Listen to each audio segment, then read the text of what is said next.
Balance sheets, what I can say to you guys, very important that we have to break everything down per transaction. When you go with dealing with transaction by transaction, you deal with the transaction in both income statement and balance sheet, and then you finish, you move on to the next transaction.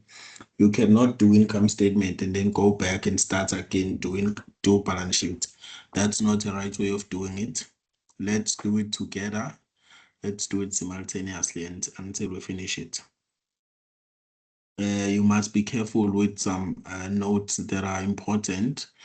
Note number 5, trade and other receivable. That note is very important. You must be able to deal with accruals there. You must be able to deal with trade debtors, provision for bad debts, adjustments, all those things. That's note number 5. SARS income tax. You must be able to understand SARS income tax, whether are we owing SARS or SARS is owing us. Those are the things that I want us to talk about today. And then after that, we go to note number 9, trade and other payables, which is also important. There's nothing much there except the accruals. If you guys can be able to master accruals, as I spoke about the other day, I think you will be okay with that note. And also you must be able to deal with shareholders for dividends. We must understand what is a shareholders for dividends account. This thing of dividends, I still want us to do it separately. Like you see the notes for share capital, the notes for retained income. And then when we deal with dividends on ordinary shares and shareholders for dividends, those are the things that we need a detailed understanding. So I will arrange a day where we will be doing just those things only. Do the ledger accounts for retained earnings for share capital, and then also do the notes also separately, understanding what is the difference between shareholders for dividends and the dividends on ordinary shares. Though I'm touching on those things that I feel that they're important. Note number 5, note number 9, and then after that, we should be able to go to note number 7 for share capital, note number 8, retained income. We need to understand those two notes. And then note number 3, fixed asset note. That note, it's something that we must be able to say, understand it, guys. Please, we have to understand that note. It's a must. Because if you don't understand that note, it means you don't know accounting. So we'll keep on practicing it until you guys understand it. And then before we move on to cash flow statement, because we will still need the same notes when we're doing the cash flow statement. Okay. Which transaction we were doing the last time we were together? I think we were doing fixed assets. Yeah. Okay, so we ended doing number 7. Yeah? That was the last one. So we're going to carry on with transaction number 8. You must not forget, guys, what we did before.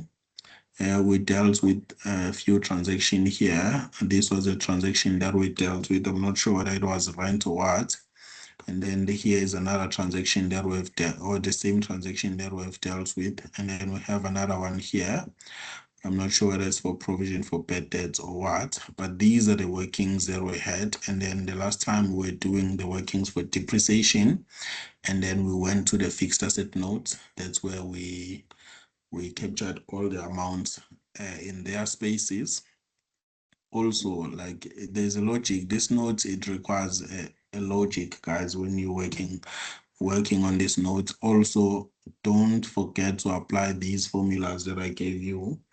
They will help you a lot, because you cannot do this note without understanding these formulas. You'll not get all the amounts from the calculation. Some of the amounts you will get them through these formulas. So they are very important that you understand them. Okay, let's carry on.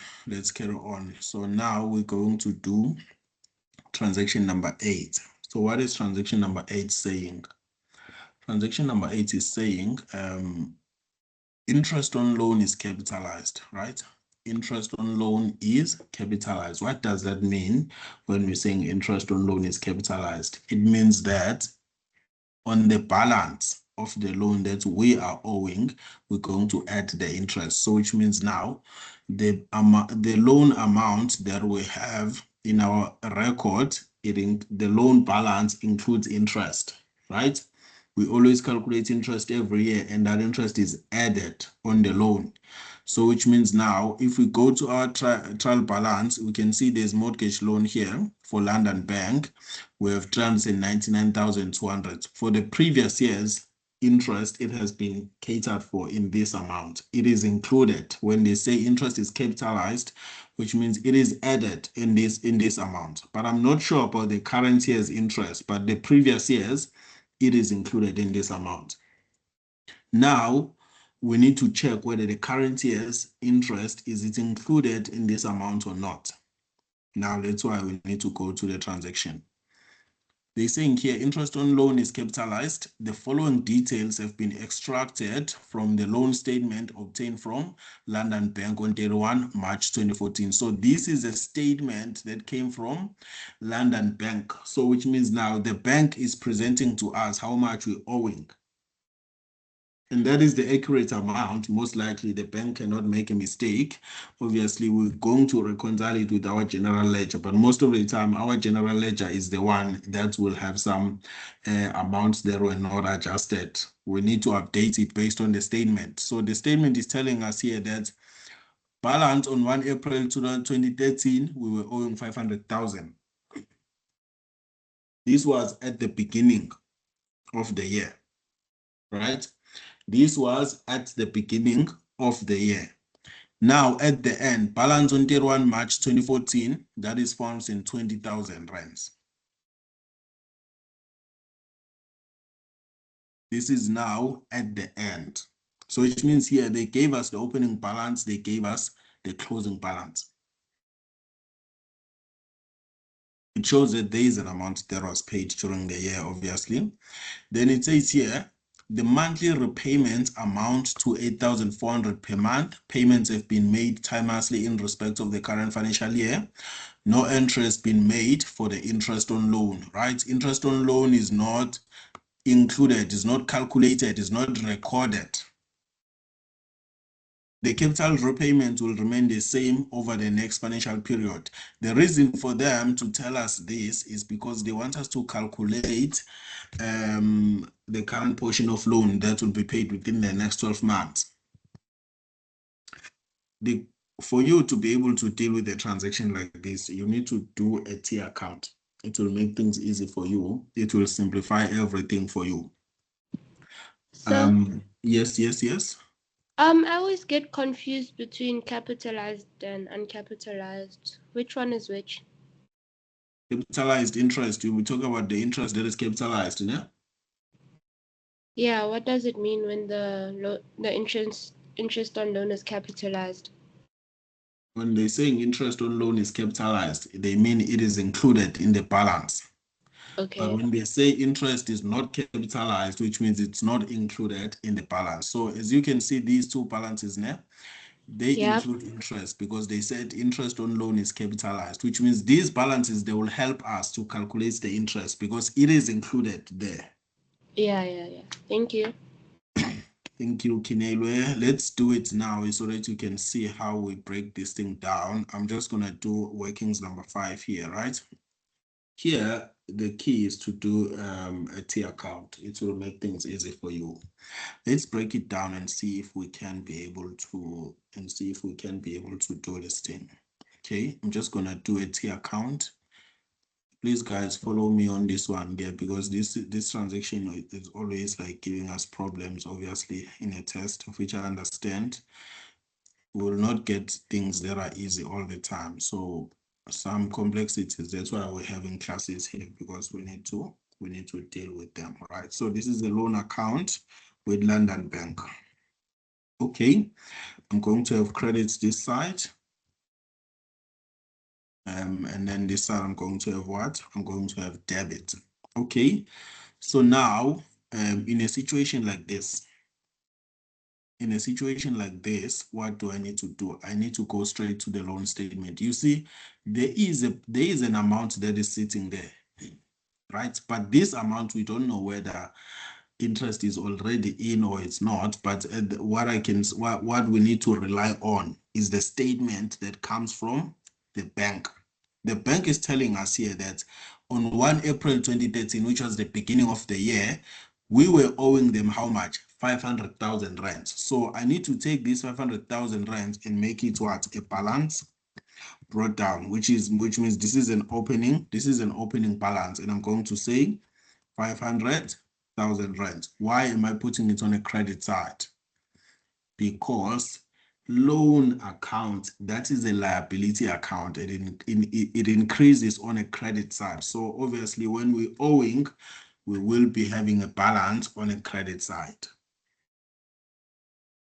Okay, now closing balance. Balance on 31 March 2014 is 420,000. This is the amount that we are owing to the bank, 420,000 at the end of the current financial year. Okay, I hope you guys are still following. So I'm going to have 420,000 here as what? As my balance carried down. Okay. I'll say balance carried down, and then I'll have 420,000 rands. Okay. Now,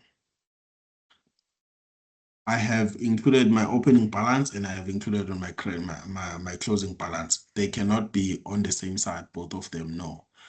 Balance brought down would be on a credit side, and balance carried down would be on a debit side. Then now, obviously below my balances, I will always have totals. Below my balances, I will always have totals. Okay. Now, let's go back to the transaction. They said here, the monthly repayments amount to 8,400 per month. Which monthly repayments are these ones? Monthly repayments towards the loan, because we are paying the loan amount that we're owing. And then they're saying payments have been made timelessly in respect of the current financial year, which means now we've made all the payments that we're supposed to make during the current financial year. No entry has been made for the interest on loan, which means loan is not recorded. When they're saying no interest been made, interest is not recorded in the current financial year. But we know very well that interest on loan is capitalized. It is part of the balances that are here. It is included in these balances. So for me, I know that I made some payments here. These payments will be recorded as bank under loan accounts debit side, because why? If we're making a payment, we're paying the loan, we need to record those payments on a debit side because they are decreasing the loan account. Loan account is a liability and it decreases on a debit side. That's why I need to say debit bank. How much? Now they said here 8,400 rands per month. So which means now I'll say 8,400 rands times 12. How much am I going to get? 8,400 rands times 12. How much are we getting? 100,800. 100,800, ne? Okay, is it like this? So these are the payments that we make. These payments we know very well. They decreasing our loan account. Remember, we were owing 500,000. We paid 100,800. And then we owing 420,000, which means now we need to balance our account and see which side is bigger than the other. If I take my debit side, you can see this 520,800 and this side is 500,000. So I need to balance my account is 520,800 rands, which means what is missing here? There is an interest expense that is missing that I need to record as what? Now the difference between the two. So if I say 520 minus 500, that is going to be 20,800, obviously. Then this is the interest expense. This is the interest expense for the year. This is how we get the interest. You must try by all means to apply your T account, but make sure that you understand here. These payments, sometimes will give you the monthly repayments, sometimes they'll give you the annual amount, which means you don't have to multiply it by 12. That's what we need to be careful on. Since they said 84 per month, I know I need to multiply it by 12, but they can say maybe 100,000 per year or per annum. Then I don't have to multiply it by 12. This is the amount I need to take and record it there as what? As my loan. Okay. Obviously the account will always have what? A balance brought down below there. And then this balance brought down will be, this 420 will come here now as what? 420,000. So this is your T account, but the aim here was to calculate the interest. Everything else is not that important. So which means now I can go to my income statement and then on the interest expense, what can I do here? I'll say 20,800. This is my interest expense. Obviously, I need to show some workings here. So what am I going to say on the workings? I will say 500,000 minus 100 minus 420. I will say 420, 100,800 plus 420,000 minus 500,000. So I can write it like this: 100,800 plus 420,000, and then I say minus 500,000. Then I'm going to get my 20,800, which is the interest expense that I have recorded. Are you guys happy with this one?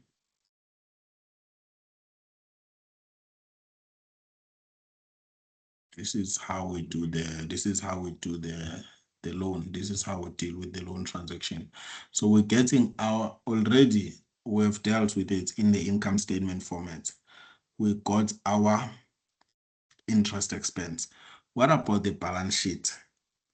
Because now I know very well that I am owing 420 by the end of the year. The amount that we're owing is 420, as it is stated here.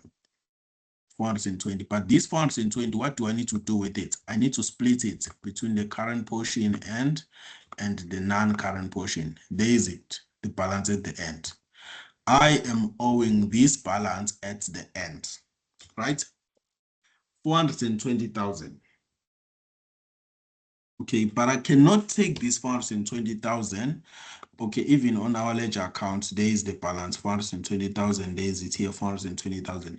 But I can't just take it and put it there as my non-current liability and say 420 here. I cannot do that. The reason why I can't do that, yes, it is a long-term liability. I agree. It is a long-term liability. It is a non-current liability. But I need to split it. There is a current portion included here. I need to split this 420 and not record it as what? Not record it as a non-current liability. So the 420 will not be correct to be here. So what do I need to do now for me to record? What do I need to do for me to record my I need to calculate how much is my current portion. How much is my current portion?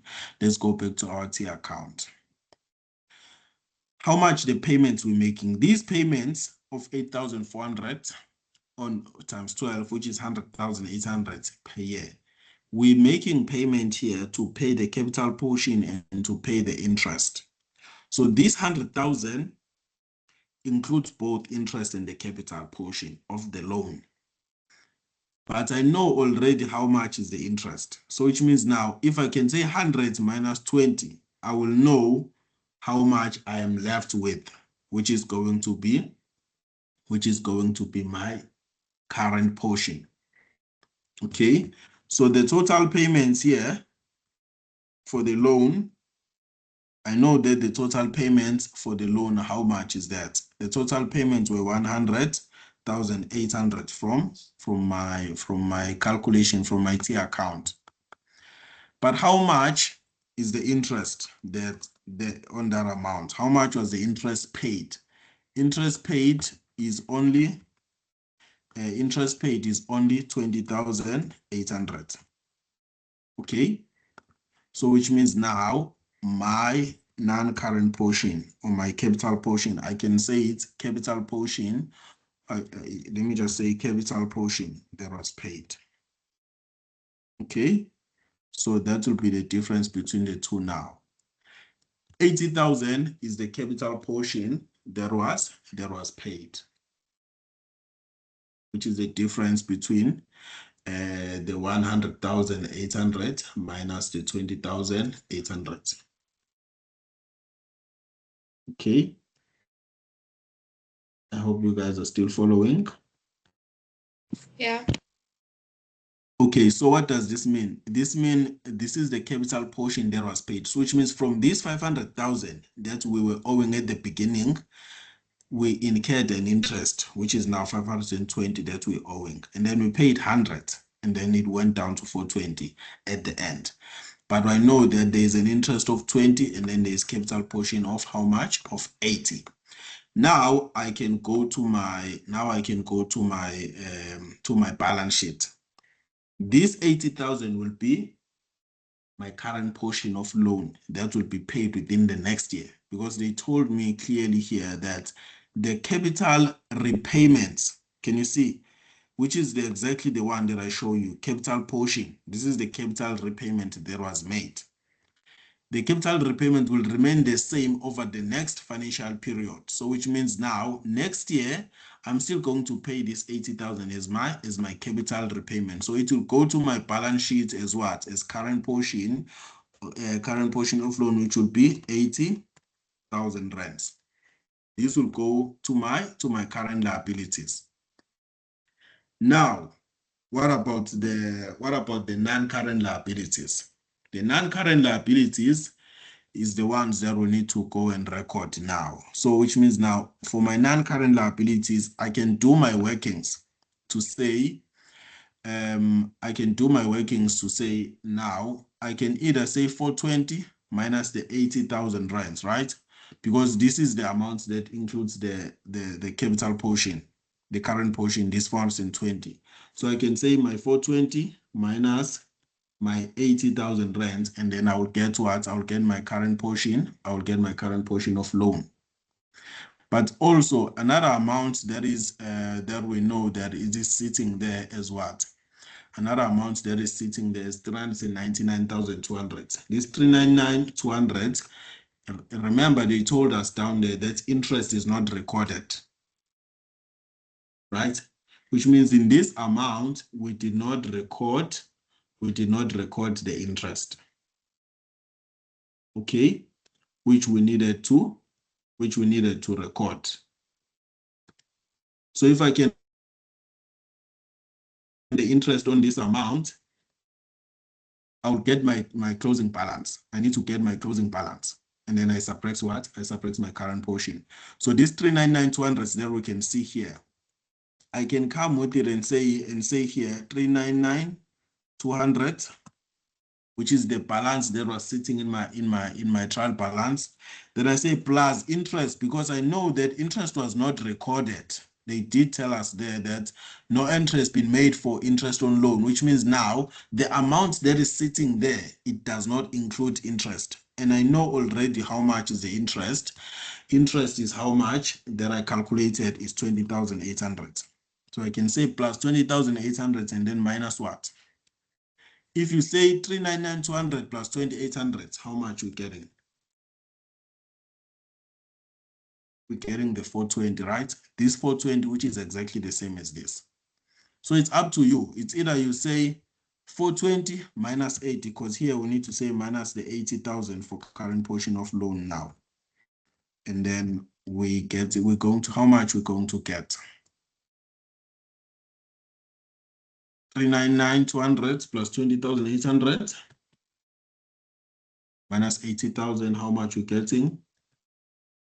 340,000. 340,000. So what is that 340,000? This will be our non-current portion. So it's up to you guys. It's either you start with the amount from. It's either you start with the amount from. You can do the workings like this. Start with the amount from the trial balance, which is 399,200, or else you can just start with the balance, this 420, because the 420, we did say that from this 420 included here is the current portion and the non-current portion. So you can just say 420,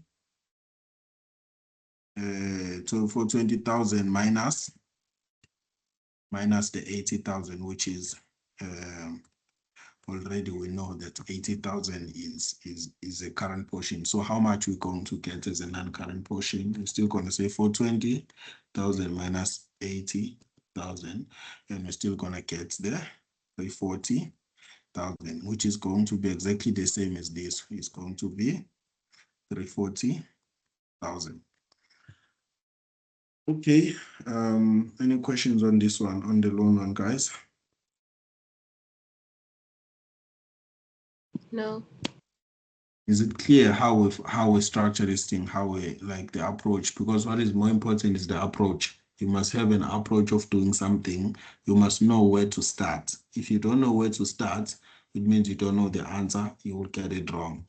The starting point is to do our T account. And from my T account, I need to understand that these payments that I'm making here, they include interest. It's capital portion and the interest. So it's very important to break it down like this. Total payments, 100,800. Interest paid is 2,800 because you've already calculated it here. And then the difference will be the capital portion, which is 80,000 rand. Okay. And then after that, you know very well that, okay, the 420 that I'm owing, which is this balance minus 80, I will get what? The non-current portion. Then this 80,000 will be my current portion. Then it will go to our balance sheet. We have 340 here, and then here we have 80,000 rand. Okay, we can move on to the next part now. We're still going to do a lot of transactions involving the loan because I want us to understand it fully. Number 9, commission income still due for March 2014, 32,000 rands. So what does that mean? Commission income still due. What do I do with this one? It's accrued income. It's accrued income. Very good. It's accrued income that I need to go and include it in my income statement, right? So I need to go and check there on my commission income. I do have commission income here, but I don't know how much was sitting on the trial balance. Let's go and see. On the trial balance, how much is the amount for commission income? There 456,000 rands. So I need to say 456,000 rands. 456,000 rands plus, how much was that? That was 32,000 rands. Okay, and then how much are we going to get? 488,000 rand. 488,000 rands. Okay, so this is our commission income. Okay, what about the balance sheet side? Does it affect the balance sheet, this transaction? Yes. Mm-hmm. The receivables. Trade another receivable. Okay, it will be how, what do we call it there? Trade another receivable. There is the notes there for trade another receivables. Accrued. What do I do? Yes, come again. Would it be accrued income? Exactly, it's going to be accrued income. Accrued income, because this is the income that is accrued to us. We didn't receive it, but we're supposed to receive it. So it's going to be the 32,000 rands. Okay. Now we can move on. So what they're saying here,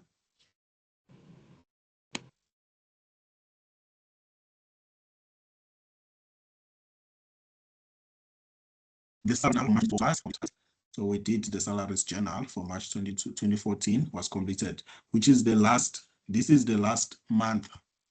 March 2014, you must not forget that this is the last month of our financial year. So we did complete the salaries journal. The accountant had, however, forgotten to complete the required postings to general ledger.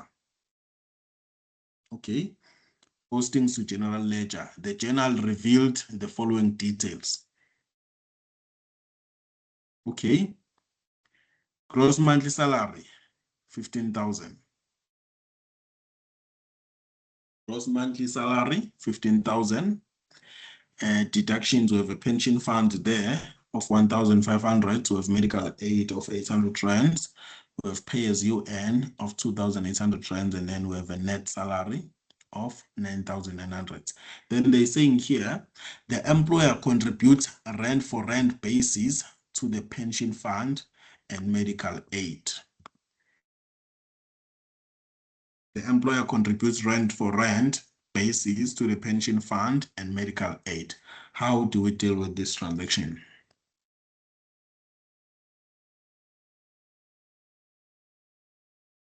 I'm going to deal with this one. Smanga, on your side, anything you can say?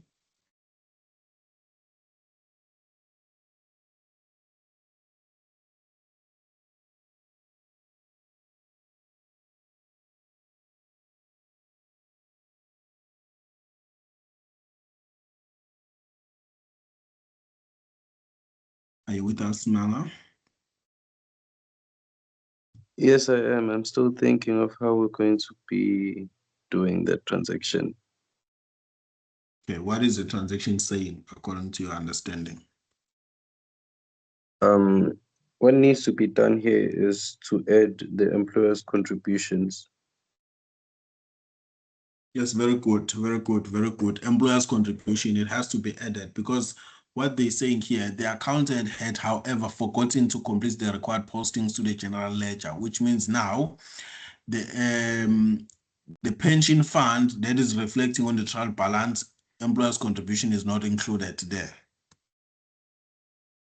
Right? Employer's contribution is not included there. So, which means now we need to come here. Salaries and wages, pension fund contributions, medical aid contributions. You can see here we have a medical aid contributions here. And we have pension fund contribution, we have a medical aid contributions of 54,000. Okay. Then now, and then we have salaries and wages, nothing else, don't have a pay as you earn. But these two, and then we have a salaries and wages of 1,450,000. So, which means now this transaction is not included there. It is not included there. So how much am I going to, because they're saying here the employer contributes on a rand for rand basis to the pension fund and medical aid. This thing was not recorded. That's the only thing, right? It was not posted. They're saying here, the accountant had, however, forgotten to complete the required postings to the general ledger, which means now this is not recorded into the general ledger. So what do we need to do now? We need to go and record this in our income statement. Okay. So which means now pension fund 1,500 for the employee plus 1,500 for the employer, which means I need to add 3,000 there. Am I right on that? Am I right on this one? Yes, you're correct.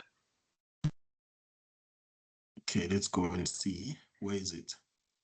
There's pension fund. Okay, we have salaries and wages here.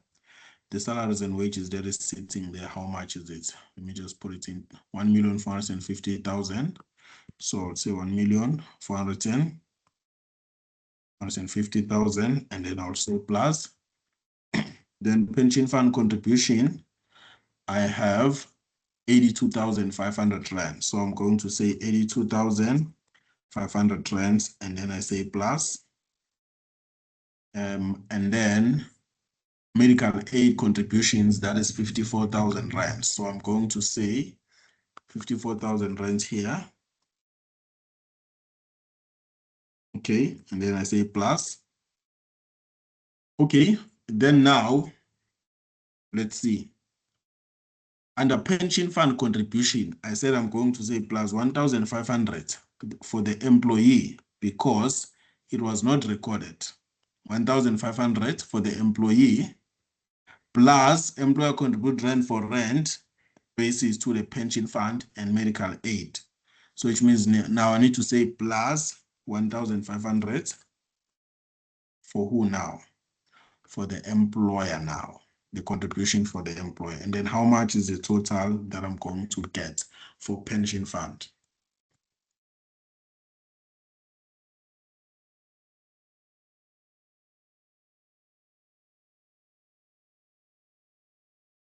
And then we're getting 85,500. Am I right on that? 85,500 times. So that is the total pension fund contribution that has to be recorded in the income statement.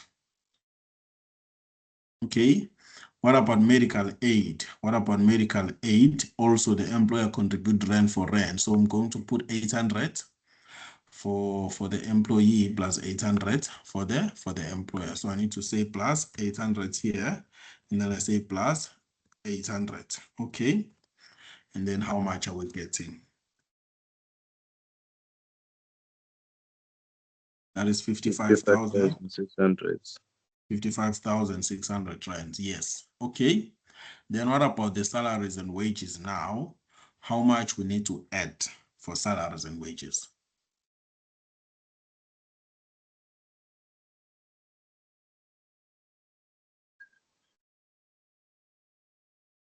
How much do I need to add for salaries and wages? 15,000. Why 15,000? Because that's the monthly salaries that they that comes out of the business to the employees, not that they get 15,000, but that's the amount that comes out of the business. Yes, but already we've covered pension fund and medical aid already. We've recorded them. So if I take 15,000, which is a gross, which means I'm double counting the pension fund, did we not put it in here? There is pension fund 1.5 for the employee. Can you see this? That's what we said here. And then here there is another 800, which is the medical aid for the employee. So it means now from this total of 15,000, these two must come out. These two, because we've already recorded them separately. The only thing that we didn't record separately is what? Is 2,800, which means now I need to say 15,000 minus 1.5 minus 800, or I can take the net salary plus 2.8. Then I record that one. Does it make sense? Yeah. If you still have questions, talk to me if you have questions. If it doesn't make sense on your side, talk to me.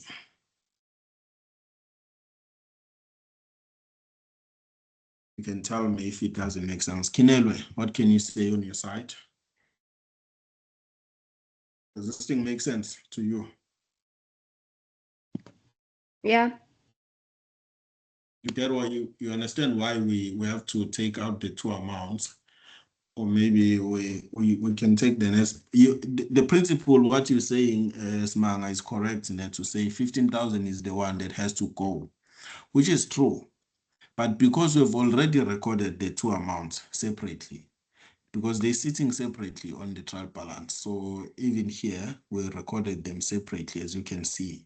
So which means now, let's take them out now for the salaries. So that here we record, here we should only be having salaries and what? Pay as you earn, which means the net salary plus pay as you earn only, because the other two, they are recorded separately. Of which in total, these three, they will still be equal to the gross plus the employer's contribution. Or else what we can do here, this pension fund contribution and medical aid contribution, if it's for the employer only, we can record it as part of like the employer's contribution only, which is pension and what and medical. Then we take the full 15,000. If I'm recording the full 15,000 here and say 15,000, which means I need to remove this here.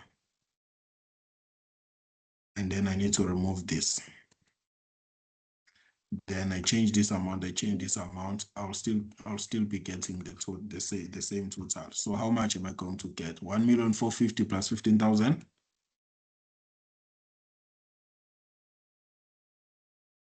How much you getting?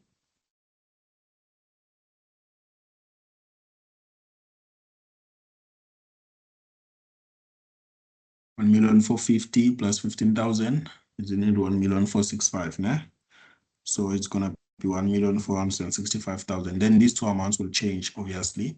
82,500 plus 1,500, that is going to be 84,000. So I need to change this and say 84,000 rand. And then here 54,000 plus 800, that is going to be 54,800. That's how it works. Still the same thing, different workings, but still the same thing. So it's up to you how you do it, but make sure that if you put the full 15,000 here, you put 1.5800, but only for the employer's contribution. Then the total amount you put it there, then it will make sense on that note. Then that's it, which is for the salaries. Then anything, what about the balance sheet? Does this one affect the balance sheet?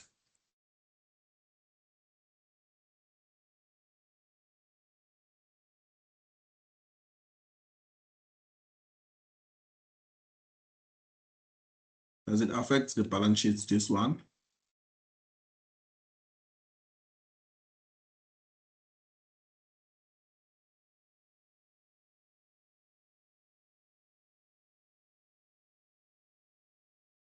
Come guys. It affects trade and other payables Why are we saying that? because salaries is a credit. Salaries is what? Isn't salaries like credits or something like that? Like Yes. the employees. Yes, we're owing, it's a payable, right? But is it due? Is this one due? Are we owing these ones, or it's just that they were not recorded in the salaries journal? They were recorded in the salaries journal, right? Just that we needed to take them to the general ledger for salaries. But in terms of like being payable, are we really owing them, or we paid these amounts just that were not taken to the salaries journal? Can we owe the salary? Yes, come.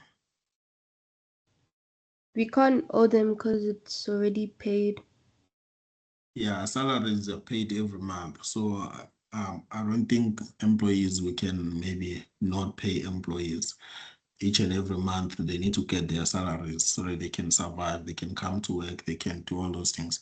I don't believe we're owing this amount. I don't believe it has to go to payables, to trade another payables note, because we're not owing it, right?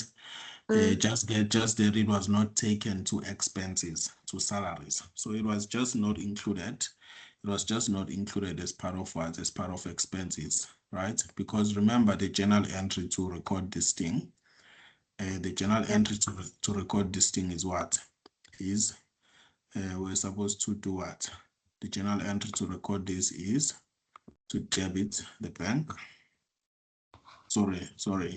We need to debit what we need to debit? We need to debit salaries and wages, right? Salaries and wages. And then what do I need to credit? I need to credit what? Credit bank. So it does not affect trade and other payables, right? It doesn't affect trade and other payables in that sense, because the amounts were paid, right? They were paid, just that when they were not taken into the general ledger. The only thing is to check, maybe when we go and balance our balance sheet, is to check if it means like this will be understated. If also it was not taken to the bank account, that's the only thing we can check later on as we carry on with our balance sheet, but not really the trade and other payables, because it is not due, it was actually paid. Does it make sense now? Can you go to the notes? I have another question, the trade and other payables notes. Yes. I can understand further. Okay, let me go down. Yes. This one, né? Yeah. Yes, what is your question here? Oh, because I thought salaries and wages went here, but that's only if it's prepaid, or that's only if you owe them still or something. Yeah, only if you owe them. If you don't owe salaries, Okay. then because here trade and other payables is actually what we owing, right? What we owing. So that's what we need to record here. Just Okay. like this accrued expense of 1,800. I don't know what was this. I think it was a telephone account. It was still outstanding. Let's go and check there. There was a telephone account of this 1,800. Daisy, the telephone account for March was still outstanding. Can you see this? Yeah. Yeah, I just was, in yes. my mind, salaries and wages was in the thingy in the notes. So then that's why I thought you would also have to put it there. But like that's obviously wrong. Yeah, no, I understand. You are right, because this transaction, they look similar, even this one, eh?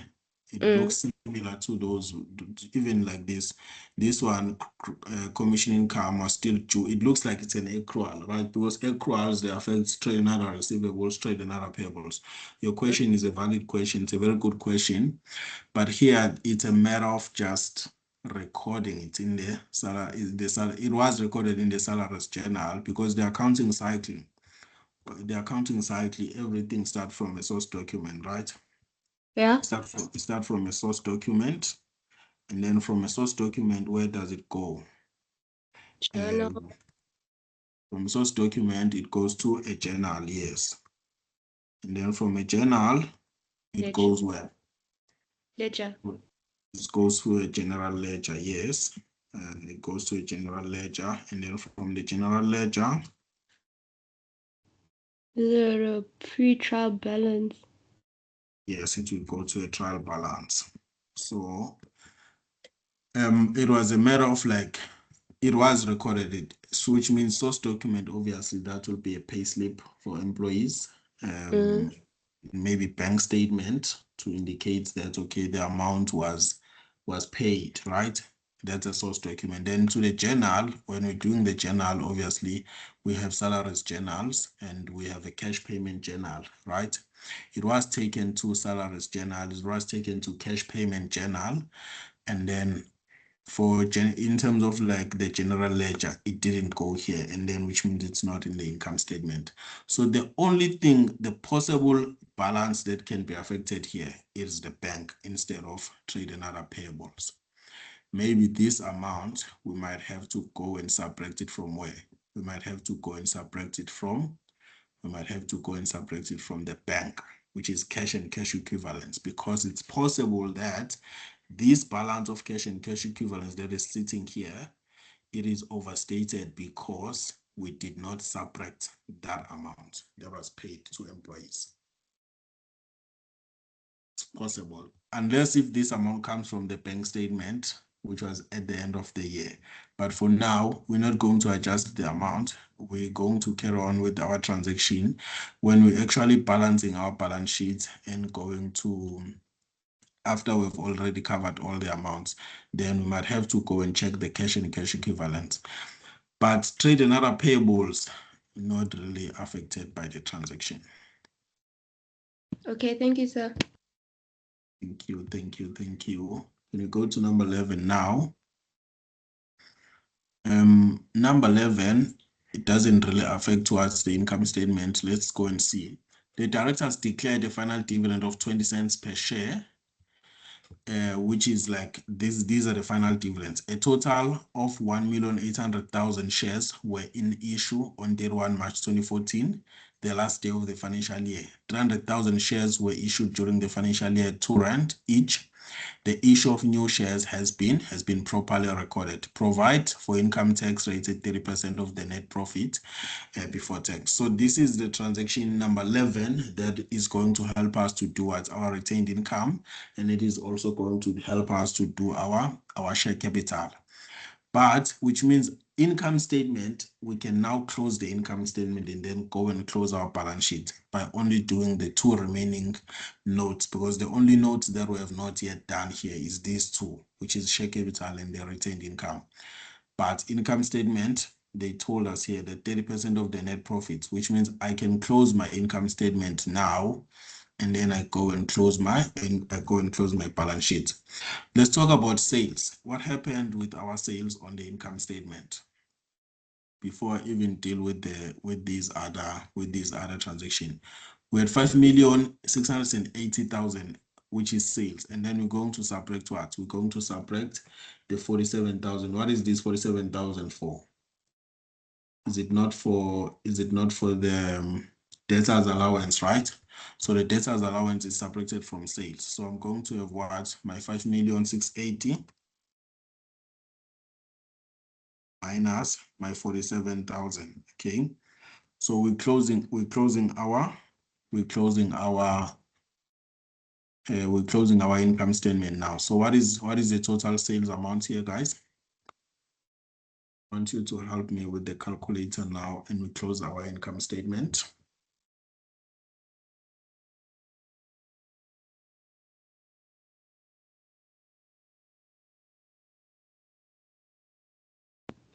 $5,633,000. 5,633,000 rands. And then cost of sales, what happens with cost of sales?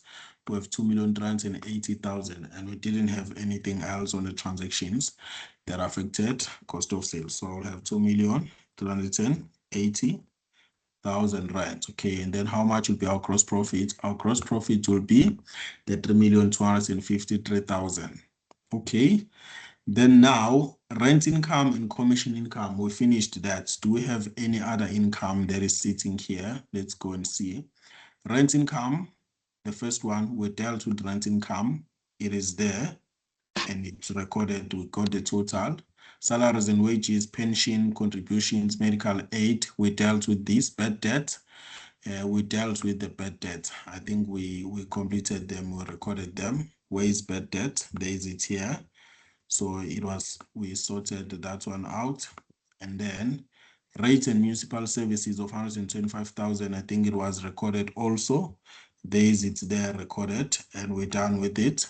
Packing materials, we dealt with packing materials. That was the first transaction.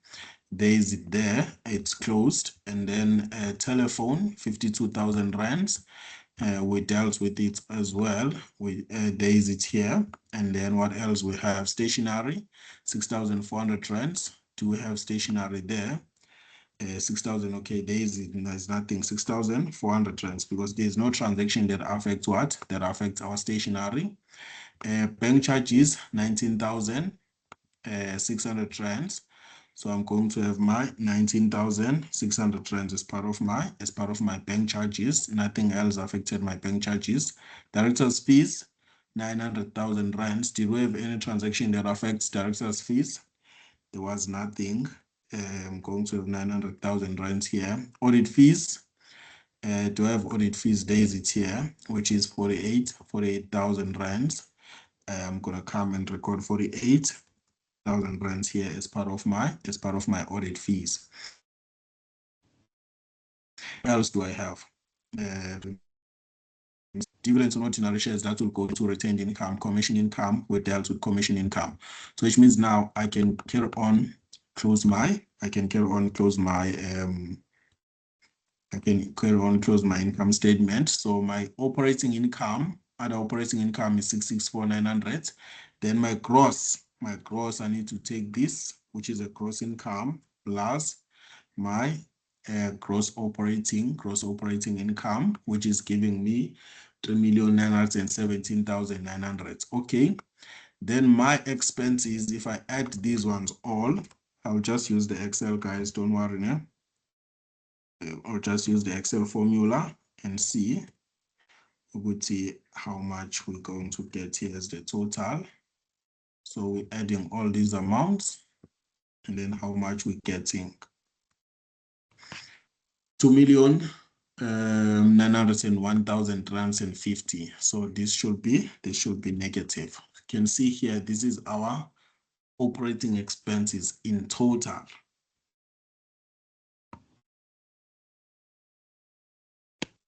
Right? How much will it be? So that will be the difference between the two, which is 3,917,900 minus the 2,901,000. I'm getting how much? 1,016,550. So this is my operating profit. Okay, then let's go down. Interest income. How much do I have for interest income? Did they give us anything about interest income here? There's no interest income on our trial balance. Do you have a fixed deposit? No, we have no fixed deposit, which means there is no interest income, which means here, interest income, this will be 0. And then profit before interest income, it will still remain as 1,016,550. And then interest expense, 20,800. We did calculate that, this one, and we completed it. And then, which means my profit before tax will be 995,750. This will be my profit before tax. And then what about my income tax? If I go to my transactions, I think they told me about income tax at the last transaction. They said provide for income tax at the rate of 30% of the net profit. The rate of 30% of the net profit. So what am I going to do now here? Income tax, I need to calculate my 30% of my 995,750 because there is a profit here, but they said 30% of this amount. So how much will be our tax? How much will be our taxation, income tax amount? I got 298,725. 298,725, right? So this will be my income tax, and then at the end I get how much? I get my 697,025, which is my net profit after tax, which is my net profit after tax. Then now, which means coming into my balance sheet, my fixed deposit will be 0 because fixed assets or financial deposits will be 0 because we don't have. Yes. I have another question. Yes, For income statements, when they have sundry expenses, is it all the expenses that like went on the trial balance that will qualify as sundry expenses? If you have a transaction and you don't have like enough space. Yes, let me explain this thing of sundry expenses. Did you do cash journals? You remember when we were doing cash payment journal? You remember when we were doing cash payment journal, cash receipt journal? Yeah. There will be something that says sundry accounts towards the end of on your far right of your cash receipt journal or cash payment journal. You remember that thing, né? Yeah. That's where it comes from. Because if I'm paying for electricity, for example, I'm making the payment for electricity, né? I will allocate that amount under the column of bank on my CPJ, and then I check the column of electricity. I check the column of electricity on the CPJ. If the column of electricity is not there, I put it as sundry account. You remember that? Yeah. Which means that there was no allocation for it, which means on my CPJ, it didn't have its own column, because on my CPJ, you will find out that we're going to have a column of salaries and wages, we're going to have a column of rent expense, maybe we're going to have a column of electricity, maybe packing material, we're buying packing material, there's no column for packing material, then we put it as sundry account.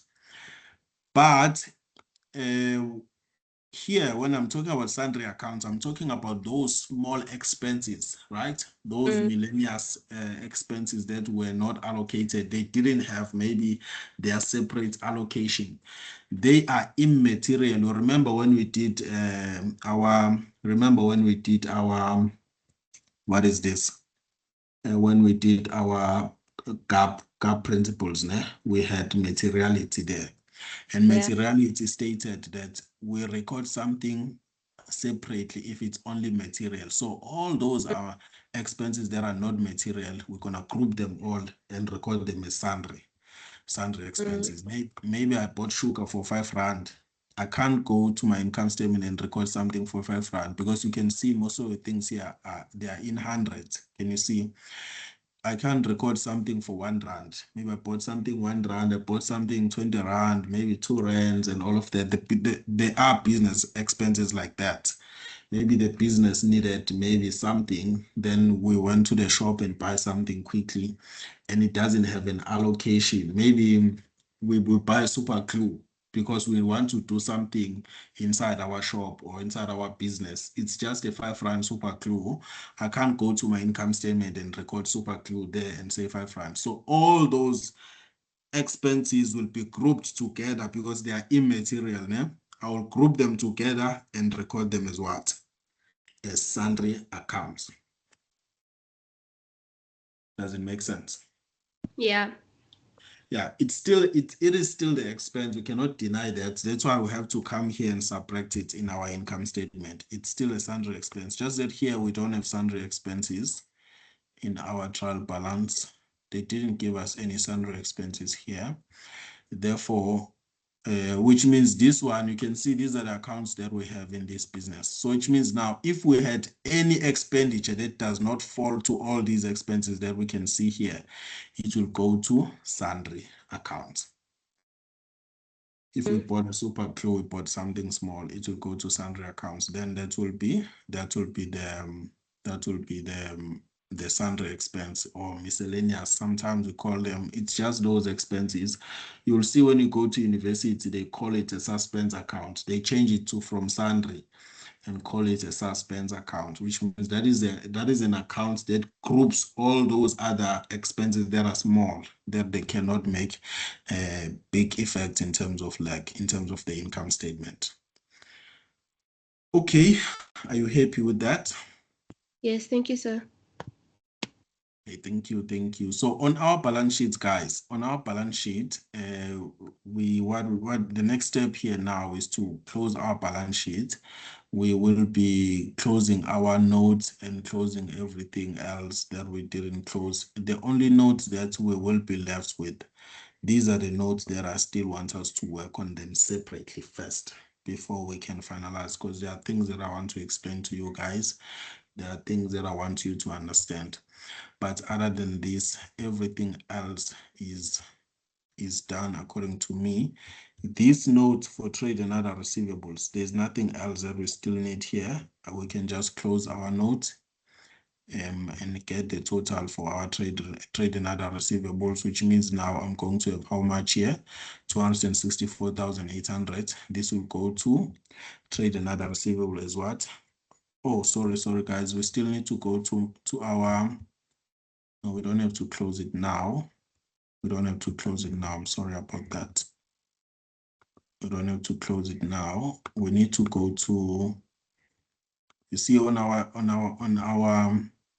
here with ordinary share capital, we're going to deal with this one, separately retained income. Land and buildings, we dealt with this one. Equipment, we dealt with the equipment, vehicles, accumulated depreciation, trading stock, we dealt with all these ones, as you guys can see here. Debtors control, we dealt with debtors control. Provision for bad debt, we dealt with these ones.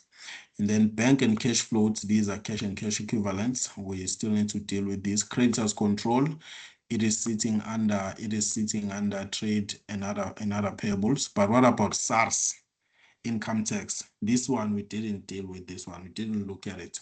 So this SARS income tax, you can see it as a debit balance here, which means SARS is owing us. This is a trade and other receivables, SARS income tax, right?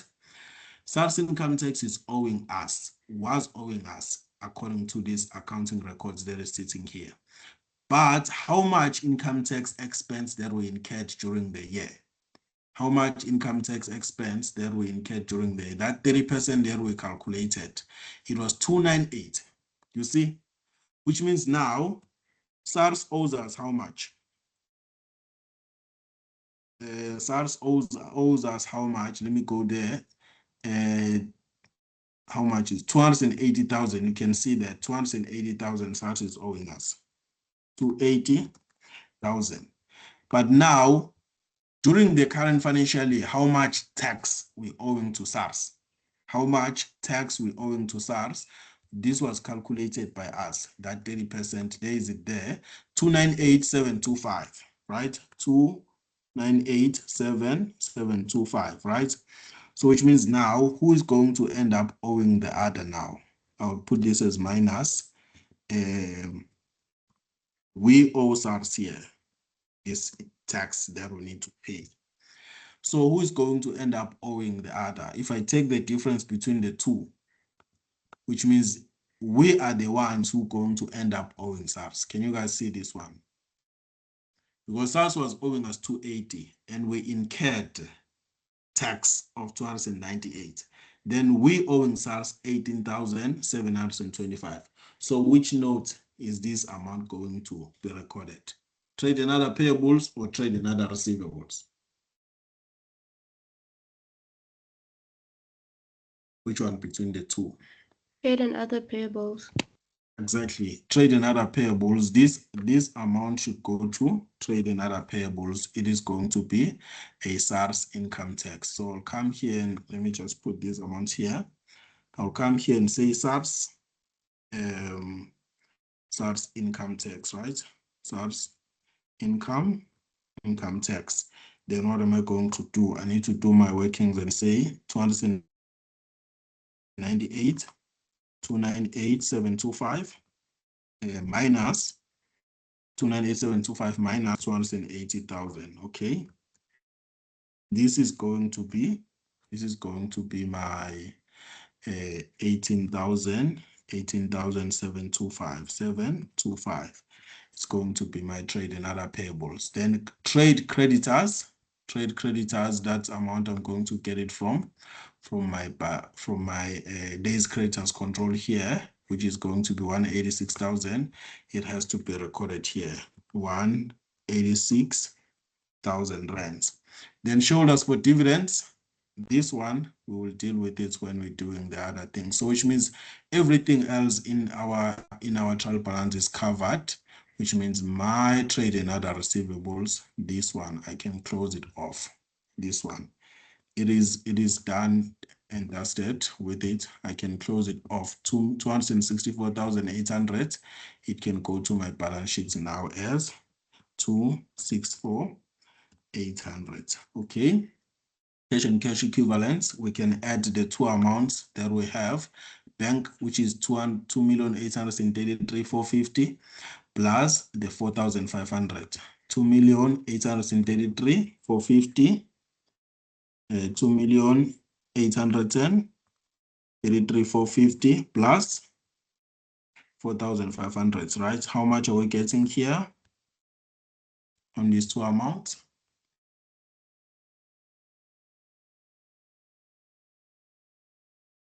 How much are we getting on these two amounts?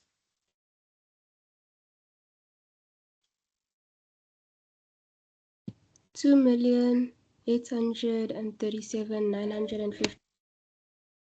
2,837,000. 950. 37,950. Okay, this is our cash and cash, right? So which means now we are done with our with our cash and cash. So I can, with our current asset, I can add these three amounts and then I'm getting 3,421,000. Then here I'm going to have the same amount as this one because there was no fixed asset here, which means our total asset is going to give me these two amounts, right? These will be my total asset. Okay, when it comes to my liabilities, these two, we're still gonna work on them: equity, share capital, and equity. Trade and other payables, we still have shareholders for dividends that is sitting there that we still need to work on. So these are the only three things we're left with. Then after that, we will be done with our balance sheet. Okay, I will end our class here, guys, for today, and then we will meet again on Monday. I want us to do these two notes: retained income, ordinary share capital. They are very, very important for us to understand them separately before we come to the balance sheet, because there are things that I want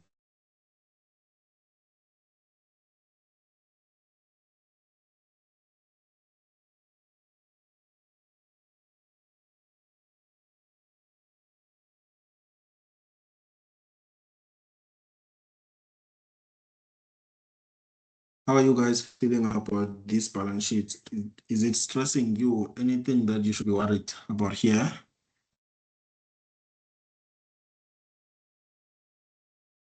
Are you comfortable or you feel that you still need to practice it? Smanga, how are you feeling about it?